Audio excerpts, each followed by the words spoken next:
நம்ம ஆடியன்ஸுக்கு நான் ஒரு விஷயத்தை மட்டும் தெளிவா சொல்லிடுறேன். ஏப்ரல் 20ஆம் தேதி கேஸ் நடக்கிற வரைக்கும் எந்த ஒரு அவதூறையும் நம்பாதீங்க. செங்கல்பட்டு குடும்ப நல நீதிமன்றத்துல ஏப்ரல் 20ஆம் தேதி தளபதி அங்க ஆஜராவாரு. அன்னைக்கு என்ன பிரச்சனையை முன்வைக்கிறாங்க அப்படின்றத அன்னைக்கு டேட்ல நம்ம பார்க்கலாம். இவங்க ரெண்டு பேருமே பிரியக்கூடாது அப்படின்றது தான் என்னோட மட்டும் இல்ல எல்லாரோட தனிப்பட்ட கருத்துமே.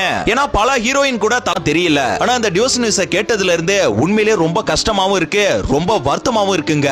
கரூர் பிரச்சனையை தாண்டி சிபிஐ சென்சார் போர்டுன்னு ஒவ்வொரு பிரச்சனையும் கடந்து வரப்ப இந்த நேரத்துல இப்படி ஒரு நியூஸ் உண்மையிலே ஏற்றுக்கொள்ள முடியலங்க. கண்டென்ட்க்கு அலையறவனுங்க எல்லாம் இனிமே கண்டமேனிக்கு பேச போறானுங்க. நமக்குல இந்த எலெக்ஷன் டைம்ல எவ்வளவு எதிர்ப்புகள், எவ்வளவு அவமானங்கள், எவ்வளவு சூழ்ச்சிகள், எவ்வளவு விமர்சனங்கள் வந்தாலும் அதை வீழ்த்துவதற்கான வழியை பார்ப்போமே தவிர ஒருபோதும் தளபதியை தலைகுனிய விட மாட்டோம். நாங்கள் தளபதியின் ரசிகர்கள் அல்ல, தளபதியின் ரத்த உறவு. எதையும் எதிர்கொள்வோம், எதிரிகளை எதிர்த்துக் கொள்வோம். லைஃப் கூட ஃபுட்பால் கேம் மாதிரி தாங்க. கோல் போட ட்ரை பண்ணுவோம், அதை தடுக்கிறதுக்கு ஒரு கூட்டமே ஒண்ணு வருவான். சமயத்துல நம்ம சைடு இருக்கிறவனே சேம் சைடு கோல் போட்டுருவான்.